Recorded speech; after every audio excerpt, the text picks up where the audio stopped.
We're back for another week of Teach Tapes with Steve Hauser, who has a fine eye for the details. And when you look at details, he said something to me before we got started. It's about reducing the gray areas as much as you can. And I love that idea that the more you can put into how you're looking at, how you're drilling, how you're evaluating and correcting technique, the more you're going to get out of your players. And we're looking at explosive plays this week. We're continuing on with explosives, and today we'll focus on the pass and how things like route running, matchups maybe created by scheme as well as formations start to clean up that picture, start to make it black and white when you apply the details and the techniques to it that Coach has been able to pull out here. So, Coach, thanks for joining us again for another week, and I know you have a thought here from Sean McVay to kick us off and get us started on this conversation. I appreciate it, Keith. And, everyone's got their own way of slicing up the picture. I mean, moving your pieces around the chessboard. But at the end of the day, someone's got to beat somebody else. And you always want to be on that side of the equation. And, again, just trying to listen to all these different guys and their experiences, came across a thing from Sean McVay talking about Matt Stafford. Said, at the end of the day, the difference between a good and a great quarterback is how they perform on known passing downs. When the chips and the guy has the pen on the board last, how can you maximize your opportunity and take what's given, right? Because, you look at even the Patriots game, I fall on those pro situations. I mean, you think Bailey Zappi thought his first situation in the NFL was going to be backed up on the road in Green Bay versus Aaron Rodgers? And you could see Belichick tell him, just don't give away the football. Right now, obviously that kid played better the more snaps and more downs he had, and they had a chance to win it at the end. But that's, again, how do you put one player in a position to succeed? They had him under center to start. They scrapped that, put him in the gun, be like, hey, that was the Brian Hoyer game plan. Now we got to figure it out with somebody else and get this game done.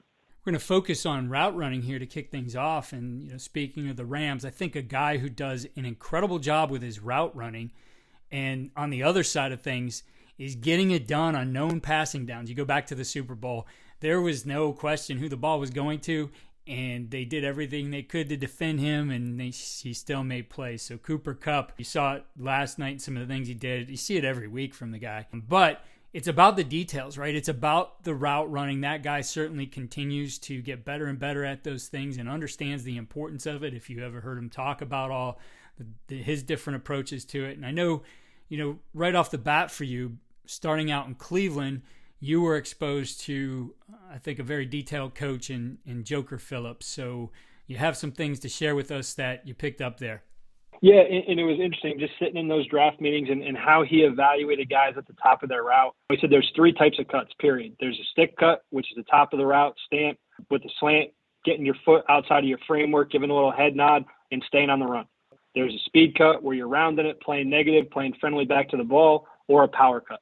Right? You're coming down, you're compressing, right, your hips, your knees, and making sure you can put your foot in the ground and get back towards that football. So understanding where that fits, but any of those routes, you're always trying to threaten that DB's leverage, press the blind spot, step on his toes, and even just some of the things that came out through these reps. I mean, I watched, I think it was 65 or 70 routes in the Big 12 in this week 5, just seeing a different conference, different style of play than the SEC run game. But you even watch like a go route versus off coverage. I think going back a few weeks, there was an NFL example. It was against Jalen Ramsey and Stephon Diggs. Josh Allen breaks contain, and he's playing the sticks. He's like, go run by me. Jalen Ramsey's like, go run by me. And Stephon Diggs does, and he catches it in the end zone. He lets him know about it because on film study, Ramsey's playing the hell out of the sticks on third down. And Diggs is like, I told you I'd run by you, and I did. Well, I'm watching, the Cowboys versus Baylor, and, there's a great play into the boundary of them just running Y cross from the field, and everyone's starting with that, yes, no, go ball. And, well, Braylon Johnson, kid ran I don't know exactly what it was, but 400, 100. He was one of the fastest kids in the state of Texas, and now he's got another 20 pounds of muscle. He waxes off that guy, steps on his toes, works the stack, and holds his line, and the quarterback trusts it. He puts it 40 yards on the bottom of the numbers there, and let's ride. Like, take that yes, no. So it doesn't matter if every route's vertical till it isn't. So I think whether you're running that stop, the curl, the out, it's all about threatening that guy's leverage. And we can talk about some more drills, but I think just the concept of threatening that leverage, staying fast, and using that DB's leveraged against him. Yeah, well, I think this is an area where drills are very important. I mean, you look at receivers, and had Brian Hartline on before the season, you've got to keep those guys in small spaces, right? They run a lot already with their reps. You mentioned, there was a time during the season that, Mickey came out and his staff were watching the catapult, said, your guys are done for the day, right? They've run enough, right? So you have to consider, how do we teach these techniques, these little things that are going to happen within these longer runs for these guys to make it right? So what are some of the things that you saw and you have put on TeachTapes? Yeah, one of the best things is, again, we say taking the air out of the drill. I had to navigate that in the punt and kickoff coverage. From a receiver standpoint, the first thing you're talking about is how do you compress and go from, again, a long stride to a short stride and change direction. Chad O'Shea, the receivers coach for the Browns, he had a great drill I saw during the OTA time. So he's going through with Amari Cooper and Jabari Grant and all those guys, Peoples-Jones, and he's literally pushing these guys and they're falling their shoulders over themselves and they have to put their knee in the ground and get back. Like they're literally catching themselves at the break point and then having to reconnect and get back towards the ball. There's a really good drill. There's another thing, Aaron Moorhead for the Eagles, he's having these guys come down and literally slap that hand to make sure they're getting close enough to the DB's blind spot in that back hip where now they're redirecting. He ran a curl, they ran a spot, working straight down the stem. Or for the speed cut, the Bucks are doing a great drill of having that heavy bag where you're going to bend back around the hoop. So now your vision's blocked off and you got to now toe touch along the sideline. But again, it's showing you that path. And again, that ball is going to be in your right peripherals. So you got to be able to see it a little bit better. And then even just the stick route of being able to go fast feet and redirect and press on an angle on your insteps and get out. There's a great rep of Rob Moore with the Titans going through when Julio got there last year and going, again, fast feet, fast feet, fast feet. It's impressive. It's like a machine gun. And then bang, right? Knee goes outside of his hips. You get the little head nod and it's sudden out. And then he's back into the fast feet and they're doing that little slalom Z until they come out flat down the line and they're not drifting. So again, 3 different aspects of power, speed, and a stick cut, kind of using that framework that Joker laid out for me back in the day.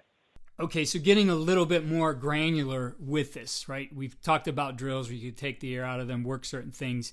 Now you get into seeing these guys and how they're applying this. And let's start on the outside, some of the technique you've seen in some of these games on the outside and the different, not getting into scheme, but obviously when details are executed correctly within a scheme, they start to work. So tell us what you saw here.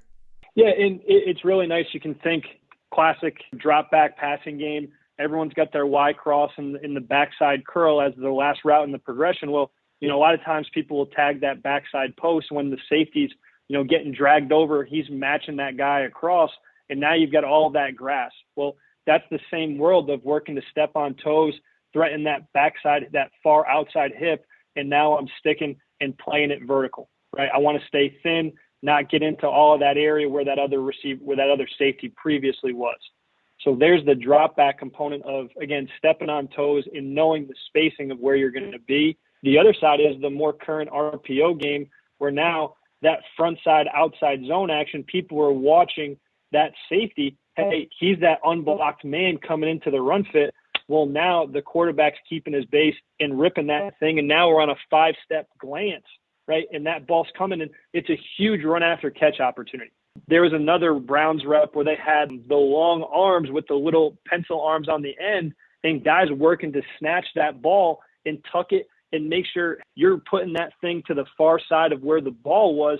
So now you're not getting that hand through the DB. You can work vertical because, guys, if it's quarters and that boundary safety is unblocked, there's nobody else besides you and green grass in that corner who's on your back.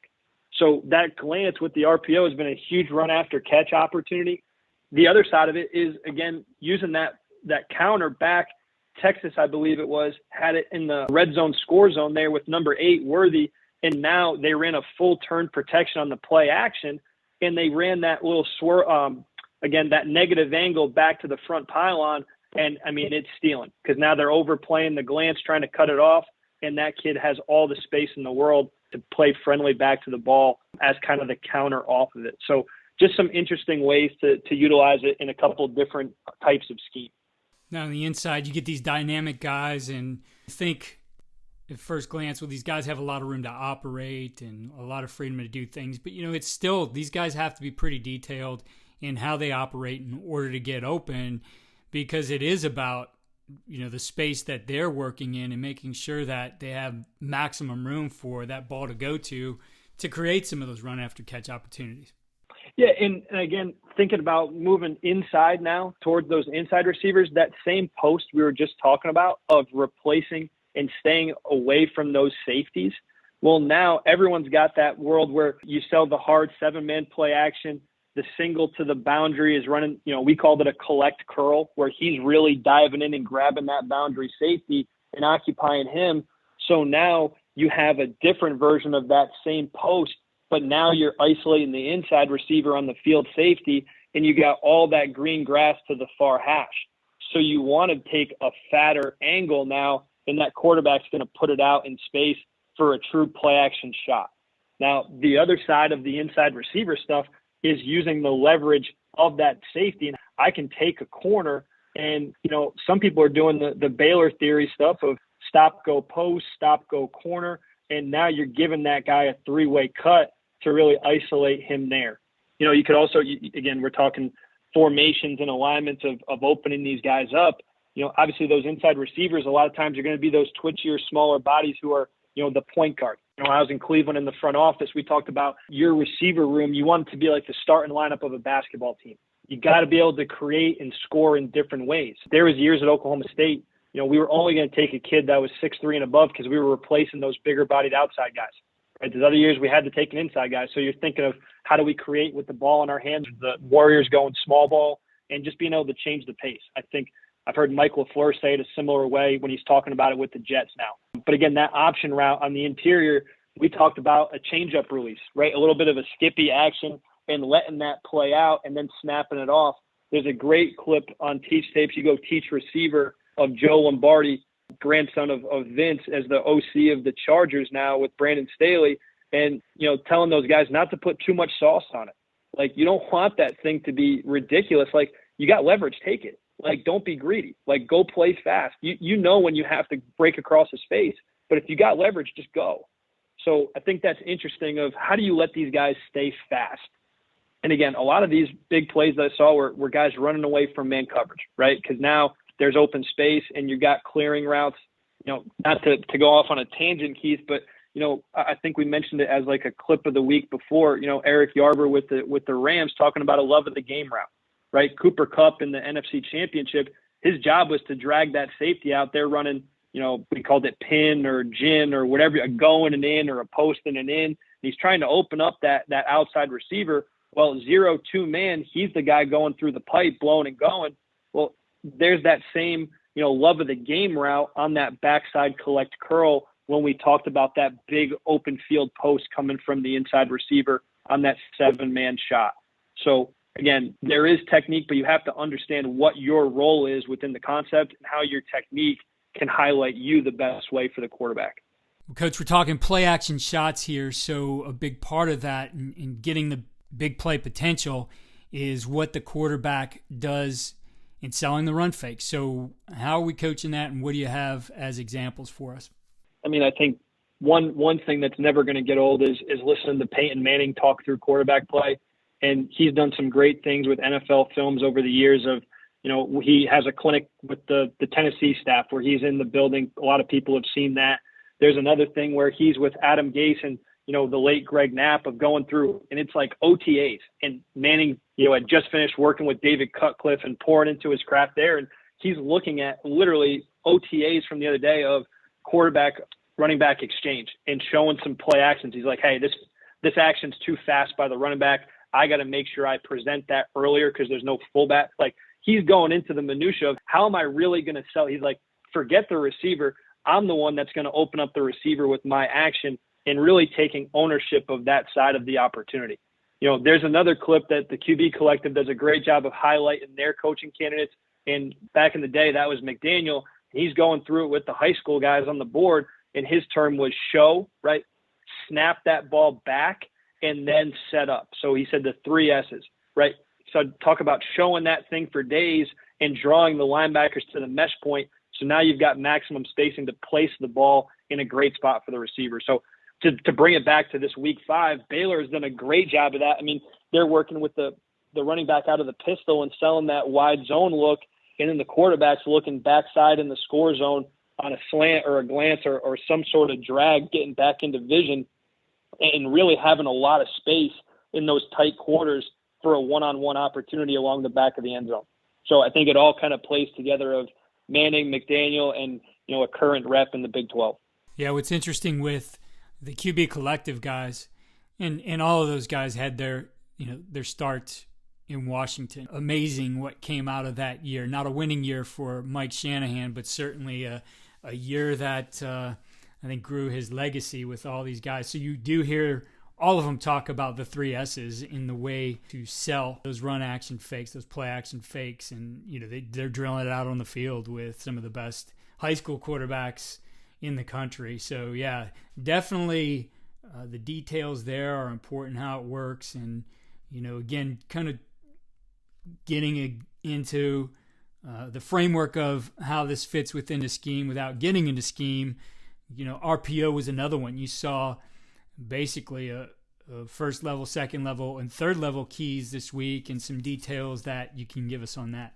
Sure. And again, it's, we talked about it last week in detail, but the players, formations, plays piece, and not to get too deep into that, but you got Iowa State and Texas, and their current quarterbacks are not mobile guys, and they're still finding a way to control that backside end. And through alignment or through motion, they're finding that inside receiver on the divide zone action, and now they're throwing that shoot route into him instead of the quarterback being the player having this ball in the hand around the edge. And Iowa State did it through a shift. Texas did it in a tight, condensed bunch alignment that wasn't giving away that opportunity to be like, hey, red flag number 19 is the one on the hip position there. But just being creative and making sure that you don't got some guy lumbering around there that shouldn't, just set somebody else up for the opportunity. We kind of talked about the third level with the glance in the RPO game off the safety. I saw Texas Tech doing it pretty creatively. They're isolating the middle safety. That Iowa State, Kansas State's doing some of that against Tech. Last week, they were reading the middle safety and from the number 2 position. Again, that's the unblockable player. Well, now they're leveraging it off of him, running that glance that we talked about earlier, but from the inside to get it against the right player. Now, the second level area might be a little bit more old school and box count, outflanking that support player as the overhang. Just some great job with the ball placement. Texas Tech's done it all the way back in the day when Cliff was there. You're watching their kind of openers in a standard for them when, heck, I'm going to date it here, but they had Jason Morrow at tight end and, Jabari Grant as that smaller player, but 2 mismatch on the interior, and they would throw a shoot route right along the line of scrimmage and just block those guys out there as the 1 and 2 widest receivers. So making sure in the Texas Tech example from this week, he actually threw it on his inside shoulder to make that guy open his hips and get back north-south so he's not running towards the sideline and losing yardage. Texas did it in a different way. They're in 12 personnel, and they've got their receiver as the inside piece of the bunch, and then they arc release their 2 tight ends, and they're the lead blockers on the bubble from a condensed set.